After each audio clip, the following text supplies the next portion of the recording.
Graça e paz do Senhor Jesus, muito bem-vindos, boa noite, muito bom estarmos juntos outra vez, nosso reencontro para esta caminhada devocional, uma leitura mais profunda de Efésios, e aqui já trabalhando hoje com a última parte daquela mensagem que começou no versículo 3 do capítulo 1 de Efésios. Hoje estamos na parte 11, versículos 3 a 14, hoje no versículo 14, fechando toda a sorte das bênçãos espirituais nos lugares celestiais em Cristo Jesus.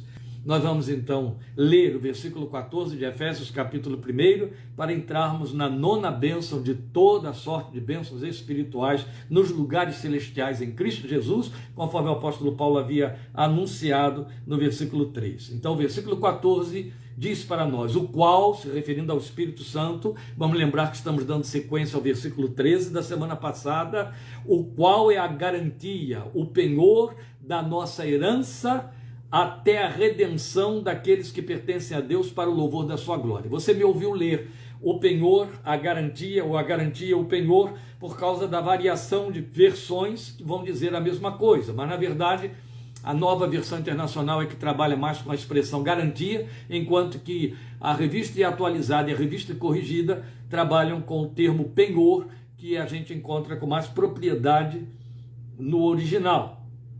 Então nós temos o texto dizendo para nós que o Espírito Santo é o penhor da nossa herança ou da nossa possessão até a redenção daqueles, que somos nós, que pertencem a Deus para o louvor da sua glória. Como não está inscrito aí na página para fixar, para orientar os que estão chegando e os que chegarão depois, queremos apenas gravar aqui, deixar lembrado que é a parte 11 de Efésios que nós estamos estudando hoje e iniciando agora. Parte 11 de Efésios, que vai trabalhar a nona bênção das bênçãos espirituais. Então aqui entramos no fechamento da exposição de todo o plano eternamente engendrado por Deus Pai, foi o que viemos vendo desde o versículo 3, executado por Deus Filho, nós verificamos. Então, a primeira parte, planejado pelo Deus Pai, todo o plano engendrado por ele, Paulo descreveu isso entre os versículos 3 a 6, depois esse mesmo plano foi executado por Deus Filho e consumado na cruz do Calvário, e é a descrição que ele vai fazer com todos os seus desdobramentos dos versículos 7 a 12, e por fim, aplicado por Deus Espírito Santo a nosso favor, que é o que estamos considerando desde semana passada, versículos 13 e 14, como veremos agora. Então o verso 14 nos esclarece a nona bênção de toda a sorte das bênçãos espirituais. Então, antes de examinar como ela se constitui no que é e o que ela é, em que ela se constitui, ele nos deu garantia de herança, o penhor da nossa herança, a garantia da nossa herança. Esta é a nona bênção, ou a titulação que podemos colocar sobre a nona bênção que o versículo 14 descreve para nós. O Espírito de Deus nos deu garantia de herança. Então, antes de nós examinarmos como ela se constitui, há um ponto de significativo realce a observar, e eu quero compartilhar isso com você, porque senão nós vamos estar aqui passando muito superficialmente sobre o versículo 14, e não é esta a nossa proposição nas noites de quarta-feira, em hipótese alguma. Então, o que estivemos examinando neste trecho do capítulo 1, versículos 3 a 14, o trecho que estamos encerrando hoje, é como Deus estabeleceu e como Deus tornou possível o seu plano redentor a nosso favor. Foi isso que viemos vendo, desde o versículo 3. Lembrando que já no início desses estudos mostramos para os irmãos, isso está explícito no texto, que todo esse plano se volta para Deus, foi elaborado por Deus, foi consecutado pelo Filho e volta para Deus. É o plano que Deus elaborou, onde nós somos alcançados e incluídos. O plano todo tem a ver conosco, ele foi feito em nossa direção para nos levar para Deus. Então ele volta para Deus, toda a consumação, toda a realização volta para Deus. Então ele tornou possível o seu plano redentor a nosso favor. Então nós vimos que as três pessoas da Trindade Divina, a Trindade Santa, operam no plano. Acabei de repassar isso aqui com os irmãos dentro do trecho citado aqui. E nós vimos que ele tem um propósito que atende sumamente, exclusivamente a Deus e a nós com propriedade. Mas veja, estamos dizendo que sumamente, exclusivamente esse propósito atende a Deus. Ele nos atende na propriedade da sua realização. Então vamos recordar aqui o que é fundamental. Veja, o plano redentor foi elaborado por Deus Pai para nós sermos o louvor da sua gloriosa graça. Foi o que você viu no versículo 6. Depois, foi executado pelo Deus Filho, a segunda pessoa, para que sejamos para o louvor da sua glória. É assim que está registrado no versículo 12. E agora, volta ao versículo 14. O qual é o penhor da nossa herança até a redenção daqueles que pertencem a Deus, para o louvor da sua glória. Então o que temos aqui foi aplicado a nós pelo Deus Espírito Santo, a terceira pessoa, para o louvor da glória de Deus. Percebe isso aí? Fica mais do que óbvio que todo o propósito de Deus em nos resgatar do pecado e do mundo é para que sejamos o louvor de sua glória. Meus irmãos, isso é importante. Eu sei que nós já batemos esses pontos, já passamos por eles, mas estamos aqui fazendo a equação final, que precisa ficar fixada em nosso coração e no nosso entendimento. Não podemos, em hipótese alguma, perder, depois de toda essa caminhada, a convicção e a consciência, o esclarecimento que nos foi dado de em que se resume esse propósito de Deus. Percebe aí? Tudo é para o louvor da sua glória. As três pessoas da Trindade Santa se empenharam para tornar todo o plano possível real. E a finalidade, o objetivo da função de cada uma das pessoas, em cada trabalho que elas realizaram dentro do plano, o planejamento do Deus Pai, a execução pelo Deus Filho e a aplicação pelo Deus Espírito foi para que redundasse no louvor da glória de Deus, para que nós sejamos, aí vem o versículo 12 com a ênfase melhor e maior do que todos os outros, para que nós sejamos, venhamos a ser o louvor da sua glória. Então, eu volto a bater nesse ponto, porque ele é por demais significativo. Todo o propósito de Deus em nos resgatar do pecado do mundo é para que sejamos o louvor de sua glória. Por conta daqueles que talvez não tenham passado pelos estudos anteriores, ou, quem sabe, ficado um pouco desatentos, eu quero só reforçar que não se trata de sermos um bando de pessoas que cantam e isso se constituiria no louvor da sua glória. Deus não teria todo esse trabalho para ouvir um bando de gente cantar. Sermos o louvor da sua glória não é o que nós fazemos quanto a cantar e entoar louvores e canções que louvam. Não. A vida se constituir no louvor da sua glória. Então, isso nos posiciona. Este plano nos direciona, nos compromete. Estamos comprometidos no plano da redenção para muito além de vivermos em função da esperança de uma vida no céu de Deus. Porque, na verdade, começa dentro de nossa história atual no mundo. Pense nisso, entende? Não se trata de todo um plano para que no fim eu venha obter o céu. Esta é a promessa que está absolutamente consolidada. Mas nós não podemos nos apoiarmos na revelação, na esperança e no propósito, entendendo que todo o plano de Deus é para que no fim de tudo nós estejamos no céu e lá as coisas aconteçam. Não. Lá é a consumação final. Lá é quando tomaremos posse da nossa redenção. Exatamente o que diz o versículo 14. Mas para sermos o louvor da glória de Deus, sermos salvos para o louvor da glória de Deus, é algo que se manifesta aqui, a partir do momento em que esta salvação entra na sua história pessoal e real, no seu curso da vida. Então eu volto a dizer, quanto isto nos compromete, posiciona, direciona na vida. A gente encontra pessoas vazias, a grande maioria delas. Alguns estão acomodados ao vazio porque o sufocaram de coisas substitutivas que pensam que vão dar conta.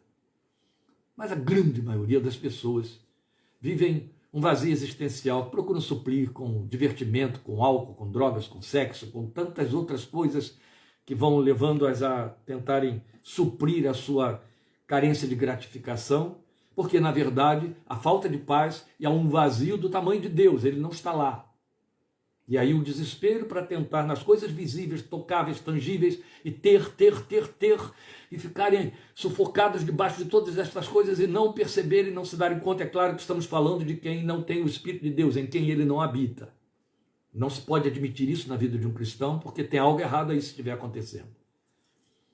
Bem, essas pessoas, via de regra, acabam num dado momento, às vezes no fim da vida, e às vezes o fim vem mais cedo do que fim, né, do que no final, levantando uma questão que você vai perceber, colocada pela literatura, pela filosofia, pelas artes cênicas, do tipo: por que eu vivo? Por que eu nasci? Para que eu vivo? O que eu estou fazendo aqui? Para onde a vida está me levando? Apesar de tentar se compensar e empurrar com a barriga os comprometimentos, dizendo: deixa a vida me levar, a vida leva eu. Mas, na verdade, no fundo, estão levantando uma questão pertinente. Para onde a vida está me levando? Afinal, é ela que está me levando, não é? Por que nasci? Para que nasci? Quem me fez nascer? E por aí vai. São perguntas que têm lógica. Elas precisam de uma resposta que elas não têm. Nós temos. Glória a Deus, eu e você temos. Fomos alcançados para sermos o louvor da sua glória no que vivemos, no que fazemos e como vivemos. Como é triste quando o crente que tem toda esta verdade na sua mão está perdido no meio dela. Vivendo em função de sua família, de seus filhos, de seus bens, de ganhar, de conquistar, ter um lugar ao sol e depois poder chegar num culto de oração e dizer: Deus me abençoou porque troquei de carro, porque aumentei do emprego, porque eu tive... Ou seja, a contemporização e a contabilização das bênçãos visíveis e temporais, que na verdade, por mais bênçãos que possam ser, inclusive dentro de determinados esquemas confessionais, são bênçãos. São as únicas que contam. Fui curado, escapei da morte. São bênçãos, as únicas que contam. Mas todas elas constituem aquilo que não enquadra, em hipótese alguma, em Efésios capítulo 1, versículo 3. Elas se constituem ter. E todas as bênçãos espirituais nos lugares celestiais em Cristo Jesus ocorrem para que sejamos. Foi isso que você aprendeu nesta caminhada. Por isso, meu amado, minha amada, eu não podia fazer o encerramento do versículo 14 sem fazer esse repasse para que você entenda que só o crente em Cristo Jesus, aquele em cujo coração o Espírito Santo habita, aquele cuja primeira aspiração é o reino, é o Senhor da sua vida, para quem ele vive, de acordo com Romanos 14:7, é para quem ele vive, ele se deu conta disso, ele tem uma resposta. Nós temos uma resposta. Vivemos para o louvor da sua glória. Temos um projeto de existência acontecendo. A história corre para nós não de forma circular, de forma linear. Ela vai ter uma paralisação neste tempo, ela tem um fim histórico com a vinda do Filho de Deus. Nós temos um futuro, nós temos um alvo, e um futuro que está em pleno desenvolvimento. Nós estamos dentro dele, ele está acontecendo. E Deus está realizando. Louvado seja seu santo nome. O Espírito de Deus que nos foi dado e foi posto dentro de nós está operando para que, de fato, nós cheguemos a ser o louvor da sua glória no que vivemos e no que fazemos. Voltando então agora ao verso 14, a nona bênção. Nós temos um reforço do argumento que já foi examinado lá no versículo 13 da semana passada, onde o Espírito da promessa nos selou, que foi o que nós vimos. Então já vimos o bendito significado de termos sido selados pelo Espírito Santo. Agora, segundo o versículo 14, a função do Espírito está intensificada no fato de que, além do selo, ele é o penhor da herança que receberemos. Ele é a garantia da herança que nos foi prometida, o Espírito da promessa. Ou como isso aqui é bonito. Nós temos um curto tempo e nós não precisamos falar muito tempo para frisar a glória desta revelação. É o que eu quero transmitir para você, compartilhar com você e que você leve no seu coração esta noite, do seu sono e da sua oração de gratidão. Veja, a palavra grega empregada aqui no texto original, conforme Paulo escreveu, é arabon. Arabon significa penhor. E penhor significa exatamente o que nós entendemos. Garantia, penhor, é uma entrada, é um sinal, uma garantia ou promissória que nos dá acesso ao que estamos pleiteando. Continua sendo uma linguagem comercial de que Paulo está se servindo. É muito bonito. Você viu ele fazendo isso também lá em Filipenses, lembram? O que ele está dizendo é, o Espírito Santo é o sinal que Deus nos dá, é a promissória que Deus nos dá, é a entrada. Essa palavra é mais própria, né? É mais do nosso cotidiano, é a entrada, é um sinal, uma entrada, a garantia promissória que nos dá acesso ao que estamos pleiteando. Ou seja, você adquiriu um bem, e este bem está em trânsito, você fez a compra, este bem tem um prazo para lhe ser entregue, e você dá um sinal. Aí no caso eu estou invertendo, porque eu estou falando de quem compra, então vamos falar de quem vende. Você vende e recebe um sinal que é a garantia de que a pessoa vai fazer o pagamento restante daquilo que você já concedeu a ela. E aí o sinal lhe diz que você vai receber o todo, e você vai poder entregar a mercadoria quando esse restante desse pagamento lhe vier. O Espírito Santo é este sinal de Deus colocado dentro de nós, essa garantia de Deus, é o penhor, é o arabon de que Paulo fala para nós. Agora, como funciona ele ser penhor, sinal ou garantia? Como é que isso acontece em termos práticos dentro da nossa espiritualidade?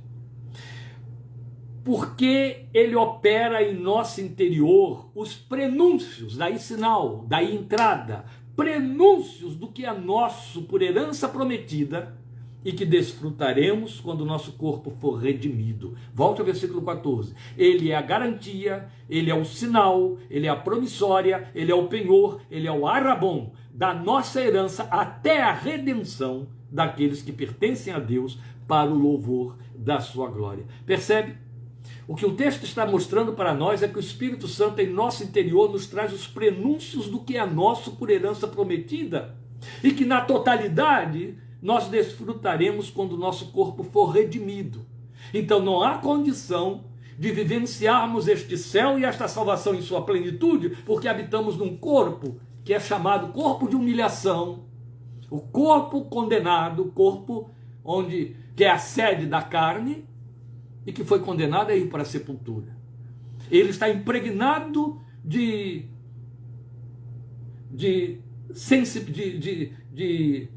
sensores, ele está impregnado de toda a influência da temporalidade, ele está totalmente afetado por seus afetos, afetados pelos seus sentimentos, de maneira que impede que o seu espírito, que você, que é a verdadeira pessoa dentro desse invólucro, perceba as coisas espirituais na sua plenitude. Esse corpo não permite. Além dele não permitir, ele não tem capacidade de suportar. Ele é terreno demais, ele é frágil demais, e a glória de Deus, se manifestasse nele na potência, na intensidade com que vamos recebê-la, num corpo glorificado, ele implodiria ou explodiria. Não tem como. Nós estamos totalmente impregnados pelas sensações corpóreas que impedem que a glória de Deus possa ser percebida na sua plenitude.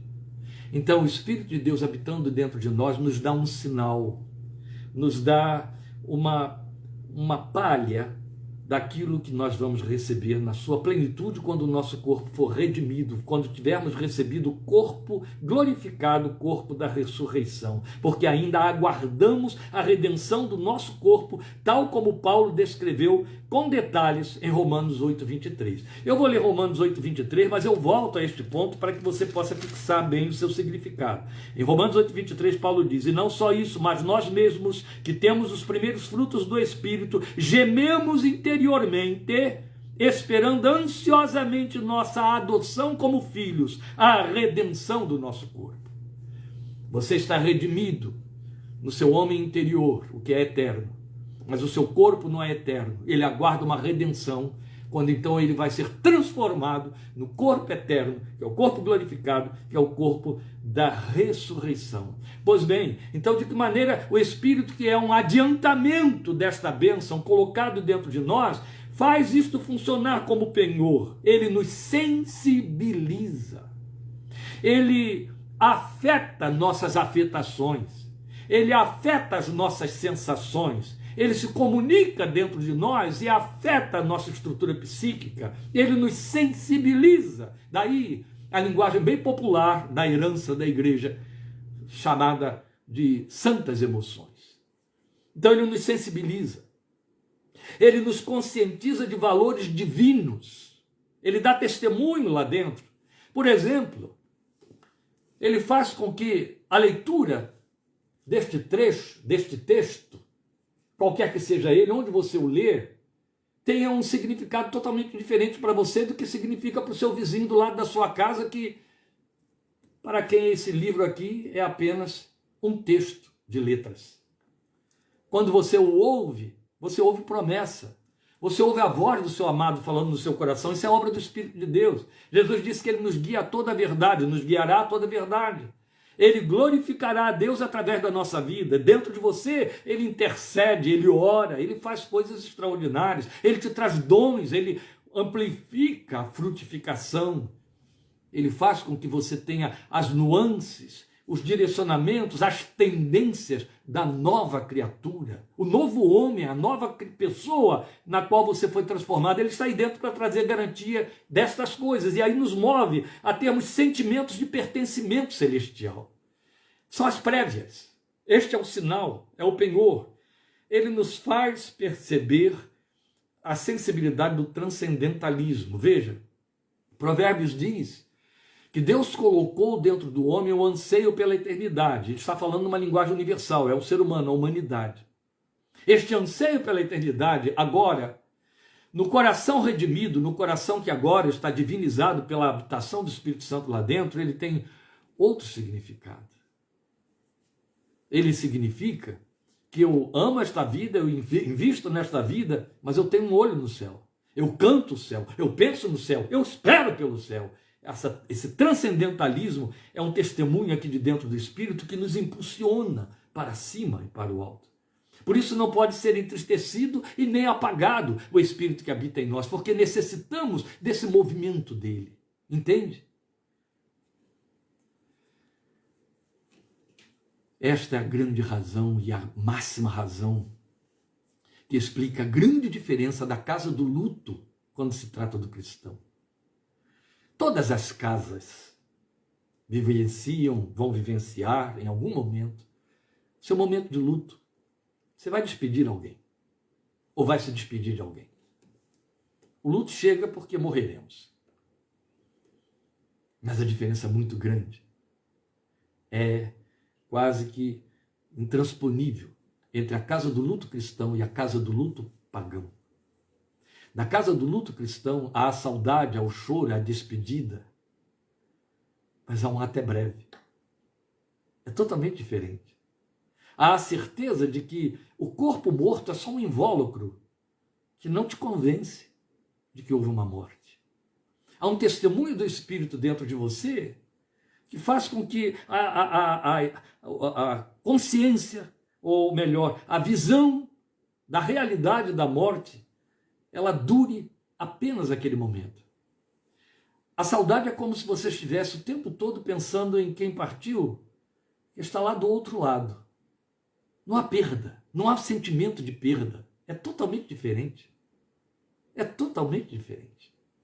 Por maiores que sejam e por mais convincentes sejam os espectros filosóficos de religiões que fiquem falando sobre vida além deste mundo, nenhum deles, nem mesmo dentro das seitas e facções cristãs, podem se comparar com a realidade da magna esperança da fé cristã verdadeira em Cristo Jesus, aquela que emerge da palavra de Deus, porque há uma concorrência do Espírito Santo que habita dentro de você. Há um testemunho lá dentro, intenso, maior do que as suas dificuldades, limites e dúvidas e fraquezas.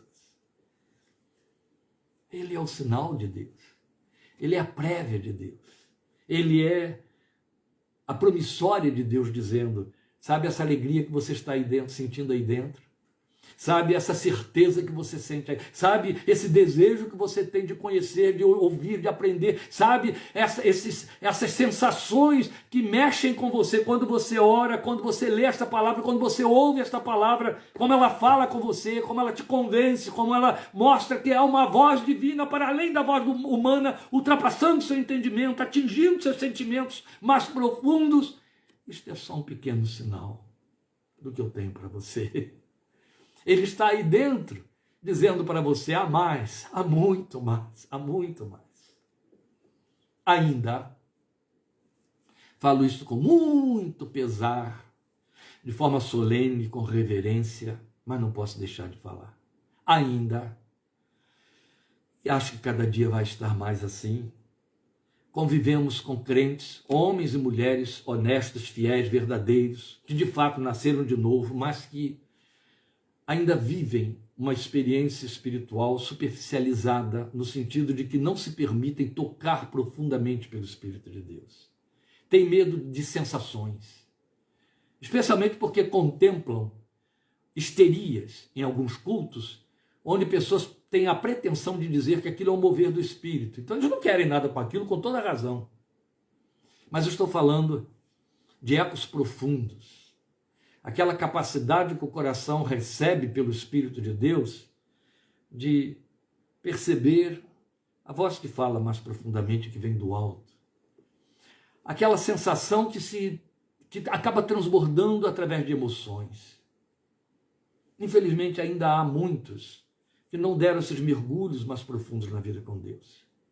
Mas os que mergulharam fundo, os que conseguem entrar na presença do Senhor quando oram, quando ouvem a palavra, quando leem, e transferem isso na forma de adoração, de louvor, de monossílabos, ou ficam em silêncio, às vezes choram, outras vezes se alegram. A verdade é que esses que se permitem tocar pelo Espírito de Deus entendem com mais facilidade esta linguagem do Espírito Santo penhor como uma prévia, como um sinal, entende?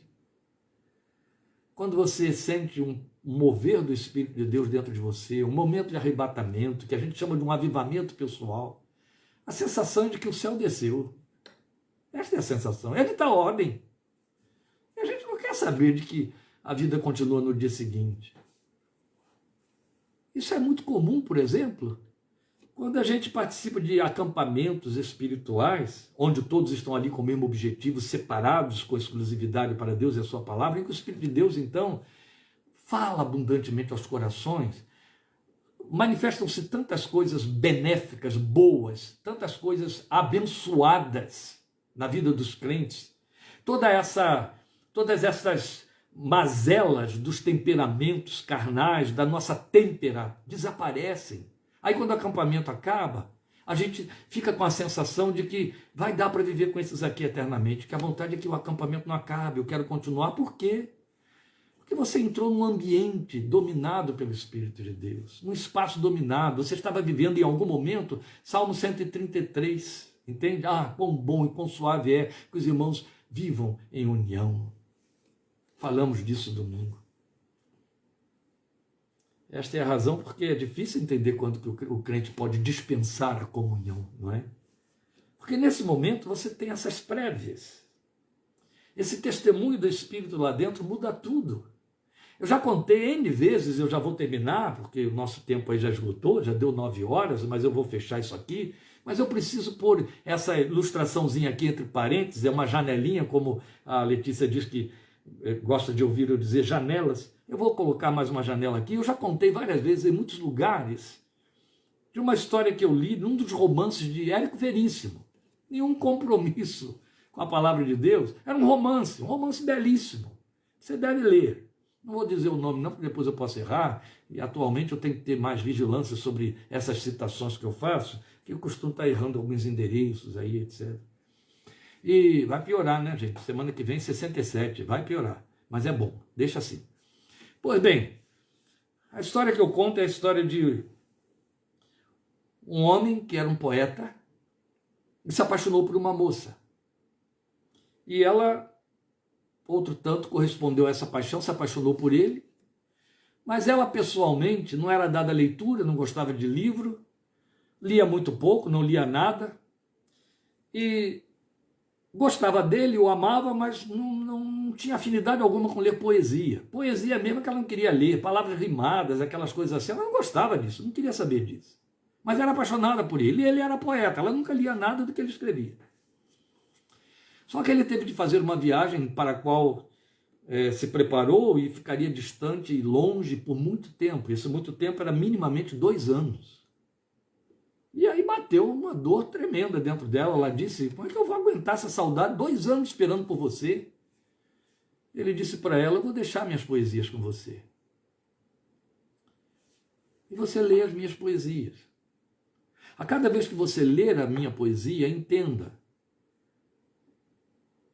A musa é você. A razão daquela poesia é você. A mensagem é para você. Sou eu falando com você. E você vai me ouvir. E vai estar comigo através das minhas poesias. E ele foi embora. E deixou as poesias com ela. É evidente. Quando o primeiro toque de saudade bateu, acho que já no dia seguinte, ela já correu para uma poesia qualquer e foi ler. E quando ela leu, 2 coisas ela percebeu. Primeiro, ela lembrou do que ele disse. Você é a musa. A segunda coisa é que ela se sentiu a musa. Ela começou a se ver dentro da mensagem que ele mandava para ela. E agora ela lia com avidez, ela queria ler cada vez mais para poder abafar a saudade, suprir a saudade e também para conhecer essa paixão que ele tinha por ela, que as poesias falavam e traduziam muito bem para ela. E ela começou a amar poesia, como nunca pensou que seria possível na sua vida. O amado de nossas almas escreveu as suas poesias para mim e para você, e a verteu na forma do Espírito que ele colocou como garantia dentro de você, para dizer, ouça-o aí dentro. Ele vai testificar para você do amor que eu tenho por você. Então, quando você lê esta palavra, ele dá esse testemunho. Aí você entende, é para mim. Ela cria vida, ela te fala, a presença dele te enche de prazer. Ele é a prévia de Deus. O Espírito de Deus habitando dentro de você está te dizendo, o céu é mais, muito além. Hoje, nos dias de hoje, arrabon, essa palavra que foi traduzida por penhor, no grego atual, significa aliança de noivado. E esta aplicação é de igual forma pertinente no seu significado. Porque como igreja, nós somos a noiva do Cordeiro. Então estamos prometidos para as bodas. A aliança de noivado foi colocada no nosso espírito, o Espírito de Deus, ele está aí dentro, entende? Então até que esse dia aconteça, o Espírito Santo de Deus será a nossa garantia de que, como propriedade devidamente adquirida pelo sangue de Cristo para Deus Pai, nós chegaremos a Ele.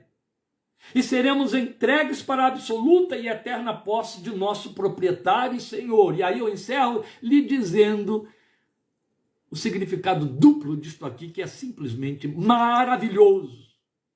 O Espírito de Deus dentro de mim e de você é a garantia para você do que te espera no céu. Mas o Espírito Santo foi colocado dentro de você para que Deus, Pai que te ama, se garanta a si mesmo de que Ele vai ter você, porque o Espírito Santo não vai desistir de você e não vai chegar lá de mãos vazias. Aleluia! Por isso Ele é o Penhor. Glória seja o seu santo nome, hoje para sempre. Aleluia! Aleluia! Quarta-feira espero você, 8h30. Temos riquezas profundas em Efésios 1, de 15 a 19. Eu estou ansiando chegar lá. Chegaremos lá, em nome de Jesus, parte 12. Quarta-feira que vem, 8h30. Obrigado por sua companhia, por sua atenção. Compartilhe esses estudos. Fale para crentes, profundos ou fracos, profundos ou rasos, fortes ou fracos. Comece a estudar Efésios, amém? Comece a caminhar aí, parte 1, parte 2, ainda está no início, ainda estamos na parte 11. Dá para acompanhar, mas para se enriquecerem, para crescerem pela graça de Deus. Deus te abençoe. Até domingo, 17h30, palavra curta, porque estaremos ministrando na Santa Ceia aqui, com os irmãos amados que virão para a comunhão do Salmo 133, né? Quão bom e quão suave é que os irmãos estejam em união. E na quarta-feira, 20h30, com Efésios, parte 12. Deus te abençoe. Obrigado que Ele te dê uma noite cheia da sua graça, de alegria e gratidão por sua presença. Deus te abençoe. Amém.